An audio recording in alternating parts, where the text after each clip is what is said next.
خيركم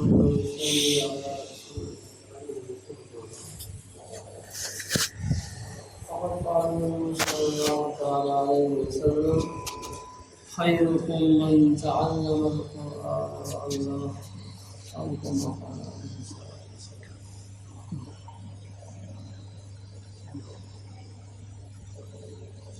اللہ پاک نے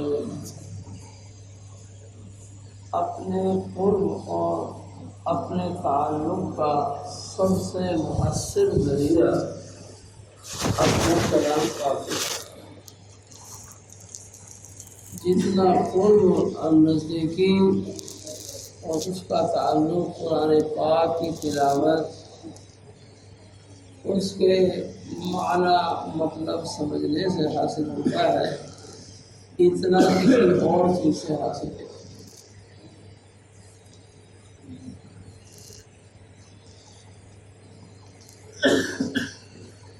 دنیا میں 4 طرح کے انسان ہوتے ہیں، ہو سکتے ہیں۔ ایک تو اچھے انسان اور ایک سب سے اچھے، سب سے بہتر، اور تیسرے خراب انسان اور چوتھے سب سے خراب۔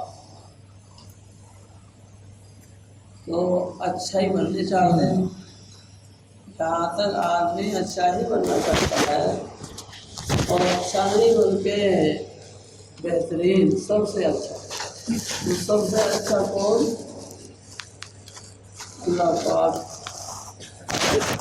نے اپنے نبی صلی اللہ علیہ وسلم کی زبانی یعنی حدیث پاک میں ارشاد فرمایا کہ تم میں سب سے اچھا وہ ہے جو قرآن پاک سیکھے اور سکھائے۔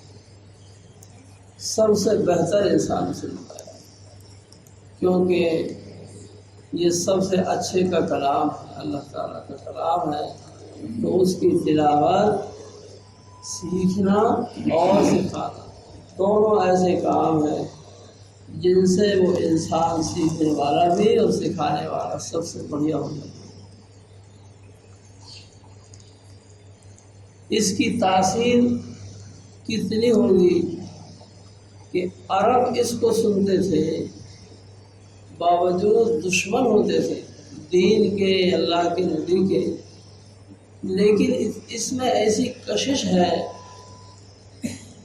کہ وہ راتوں کو اندھیرے میں اللہ کے نبی صلی اللہ علیہ وسلم کی تلاوت نماز تہجد میں سنتے تھے۔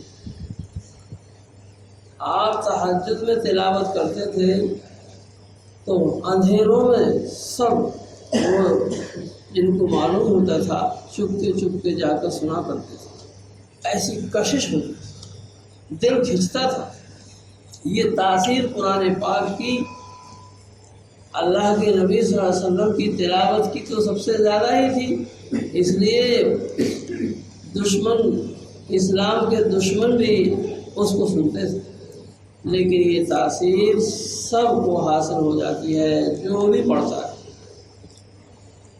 شروع میں تو عادت نہ ہونے کی وجہ سے دل نہیں لگتا، اور ایک زنگ سا ہوتا ہے دنیا کی محبت کا، اس زنگ کو جب تک چھٹایا نہیں جاتا تب تک قرآن پاک کی تلاوت کا اثر نہیں ہوتا، تو اس وقت تو بے دلی سے ہی تلاوت کرنا پڑتا ہے۔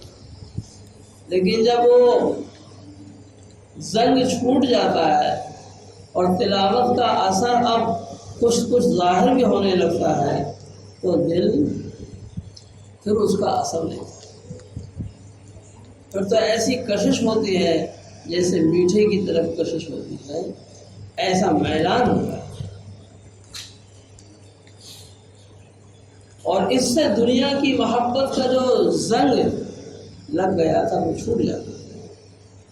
حدیث شریف میں ہے کہ دلوں کو بھی زنگ لگ جاتا ہے جس طرح لوہے کو لگتا ہے۔ تو صحابہ کرام نے پوچھا، اے اللہ کے نبی، اس زنگ کو کیسے چھٹایا جائے، وہ زنگ کیسے چھوٹے؟ فرمایا موت کو یاد اور قرآن پاک کی تلاوت سے یہ زنگ چھوٹے۔ آج جو نیکی کی طرف کشش نہیں ہے، فضیلت نیکی کی سن لینے کے بعد بھی ادھر کو کھنچاؤ نہیں ہوتا، کشش نہیں ہوتی، پیسے کا نفع سن کر تو فوراً نیت ہو جاتی ہے کہ یہ میں بھی لے لوں اور یہ دھندا میں بھی کروں، سب کام چل رہا ہے لیکن چاہ کہ نہیں یہ بہت سستا مل رہا ہے تو لے لو، ضرورت نہیں ہے مگر تجارت اور نفع کے لیے اس کو لینے لگتا ہے، کیونکہ اس دنیا سے مناسبت ہے، اس لیے وہ فوراً عمل شروع کر دیتا ہے۔ قرآن پاک یا دیگر نیک اعمال کا ثواب اور نفع سن کر ادھر کو میلان نہیں ہو، سنا انسنی کر دو، فرائض تک کی اہمیت وعد وعید سن کر بھی دل میں کوئی حرکت اور تأثر نہیں ہو، وجہ کیا ہے؟ دنیا کی محبت کا زنگ لگا ہو، اگر چاہیں کہ یہ زنگ چھوٹ جائے تو اس کا ایک ذریعہ اللہ کے کلام کی تلاوت،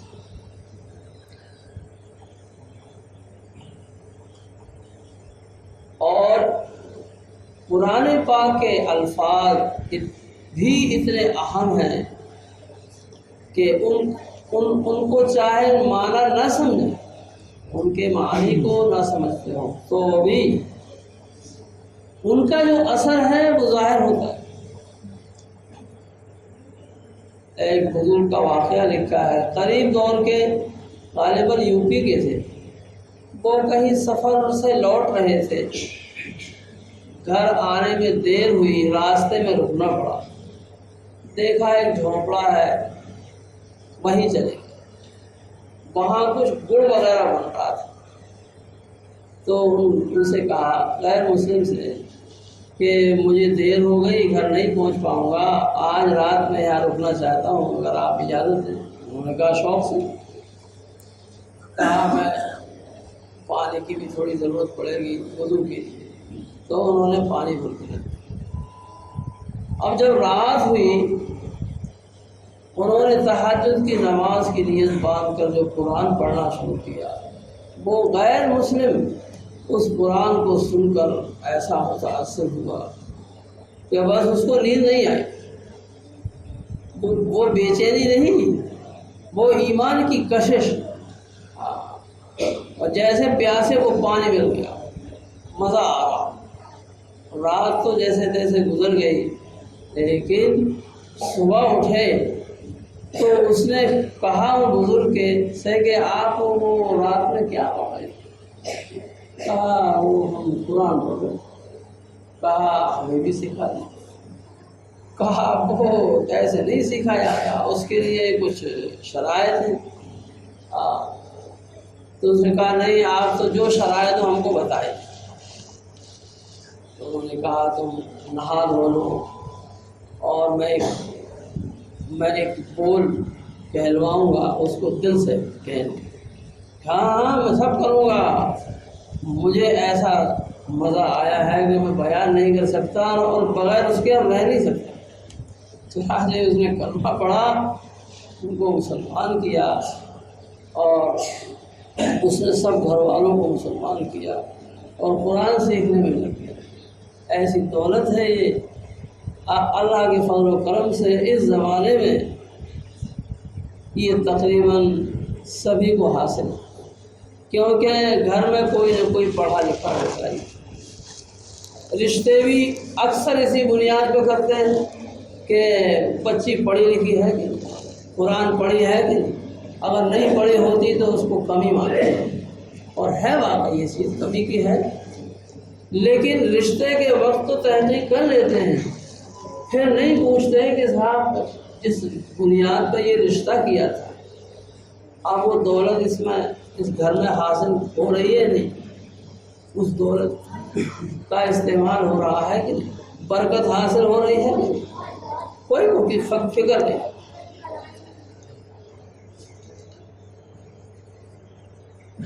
اگر گائے بھینس کو لیتے ہیں کہ یہ اتنا دودھ دیتی ہے، وہ در دیتا ہے اور پھر نہ دے تو شکایت ہوتی ہے، کیونکہ اس سے وہ نفع وابستہ تھا، تو قرآن پاک پڑھی ہونا دلہن کا یہ واقعی اچھی چیز تھی، لیکن کیا اس کو بعد میں پوچھ تاچھ کر کے اس دولت کو حاصل کیا اور گھر کو نورانی بنایا، کسی کو توفیق نہیں ہوتی الا ماشاءاللہ۔ بھائیو، جب سب جگہ الحمدللہ گھر گھر میں بچے بھی قرآن پاک پڑھے ہیں، وہ جو بہویں آ گئی ہیں وہ بھی پڑھے ہیں، تو پھر کیوں نہ اس دولت کو حاصل کیا جائے؟ اس سے دل کی بیٹری چارج ہو جاتی ہے اور بہت جلدی چارج ہوتی ہے، اور اس کی طاقت بہت بعد تک رہتی ہے۔ کوئی بیٹری صاحب 4 دن چلتی ہے، 8 دن چلتی ہے، ایسے یہ سب سے زیادہ اس کا اثر ہوتا ہے دل پر۔ تو اس دولت کو حاصل کرنے کی سبھی کو ضرورت ہے، اور اس کا نفع اور فائدہ زیادہ نہیں۔ جیسے ڈاکٹر کے کہنے سے آدمی عمل کرتا ہے، چاہے بظاہر نقصان نظر آتا ہو،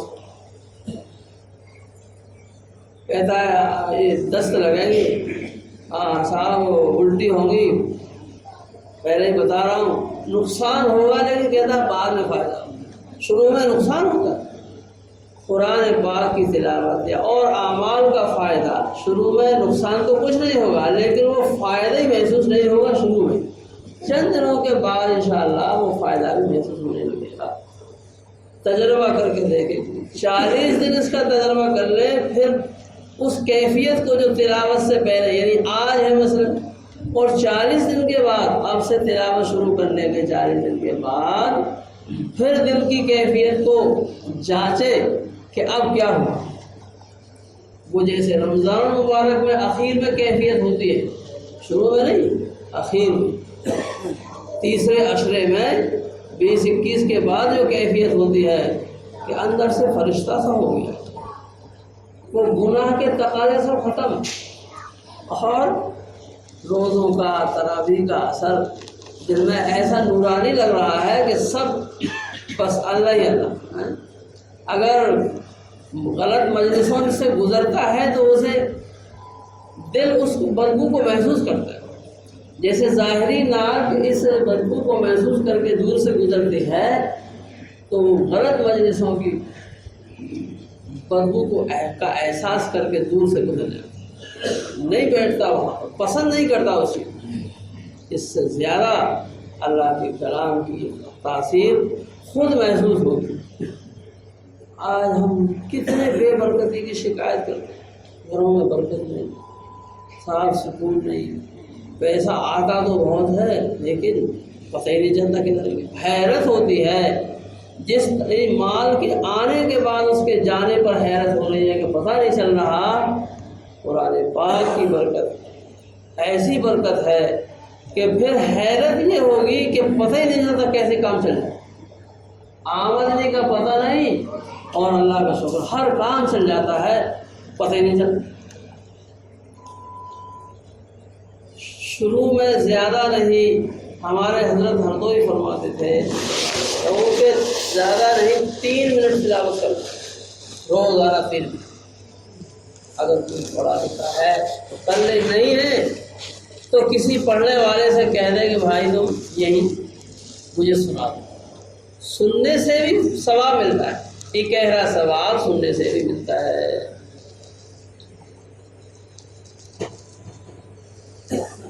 اور ہم بہت سے کام سیکھ لیتے، موٹر سائیکل چلانا سیکھ لیتے، موبائل چلانا سیکھ لیتے،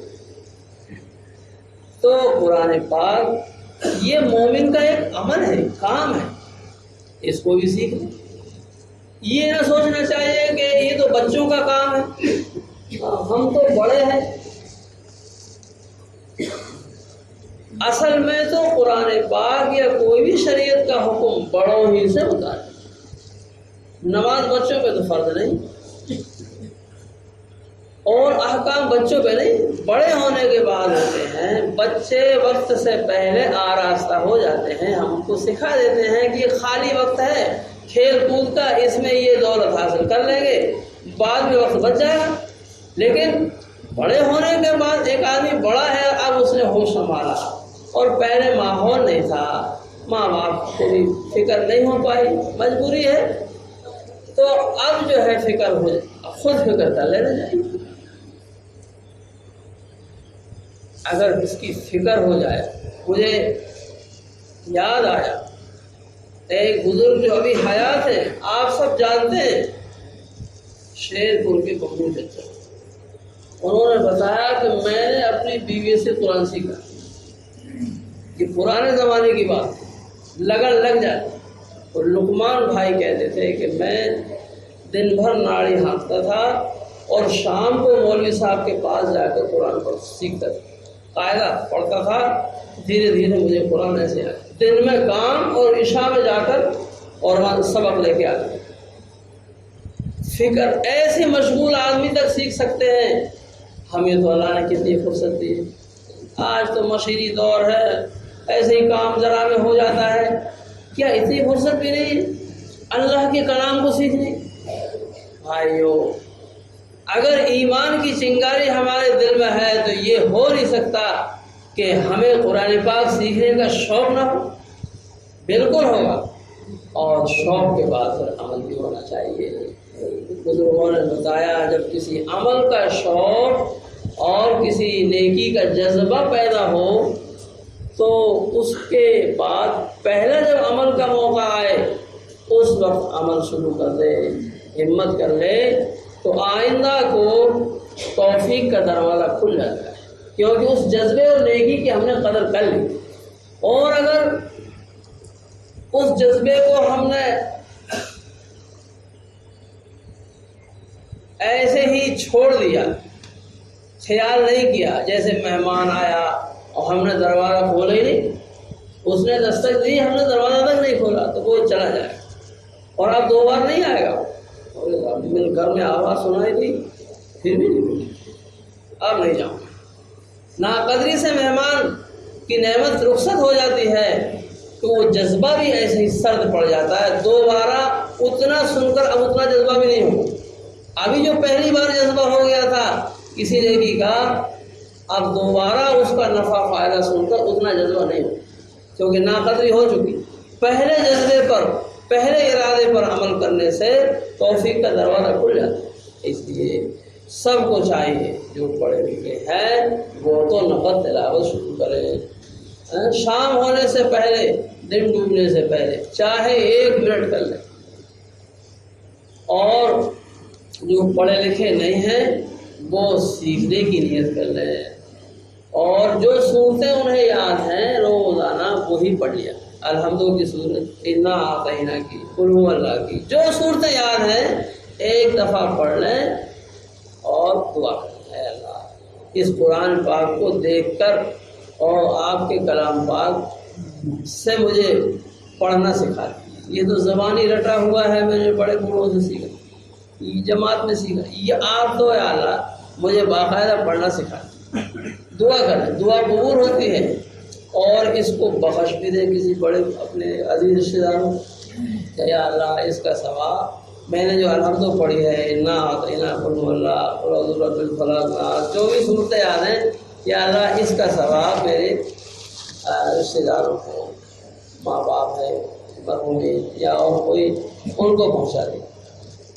تو کلام پاک کی تلاوت ہو گئی، دعا کی قبولیت کا وقت بن گیا، دعا قبول ہو جائے گی اور مرحومین کے لیے توبہ ہو جائے گی. اور دل میں اندر طاقت بیٹری کی بڑھ جائے گی، چارج ہو جائے گی دل کی بیٹری. تو انشاءاللہ اس کی فکر کریں اور اپنے بچوں کو بھی، جو ماں بہنیں ہیں، بہویں ہیں، ان سے بھی کہیں تھوڑی دیر قرآن پاک پڑھیں. ایک ماحول ہو جائے نا، ایسی برکتیں آئیں گی، ایسی برکتیں آئیں گی کہ جو دیکھنے سے ہی تعلق رکھیں گے. حضرت عیسیٰ علیہ السلام کا دور جب آئے گا تو ایسی برکتیں آئیں گی جیسی اللہ کے نبی کے زمانے میں برکت تھی. یہ محنتیں اور کام کاج اتنے نہیں ہوں گے مگر برکتوں کے انبار لگیں گے.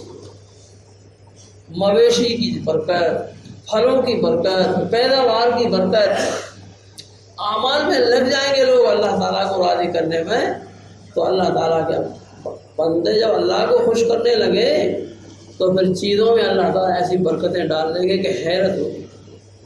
بکری بھینس جیسا دودھ دے گی، عام بکری، کوئی بکری تو آج بھی ہوتی ہے لیکن اس وقت تو عام بکری بڑی بڑی بھینسوں کی طرح سے ملتے ہیں. ایک انار سے ایک جماعت کا پیٹ بھر جائے. امن و امان کا دور ہوگا وہ قرآن پاک کی وجہ سے. تو اس لیے ہم سب کو اس دولت کو حاصل کرنا چاہیے. اللہ تعالیٰ توفیق دے. سنت نہ پڑے گا.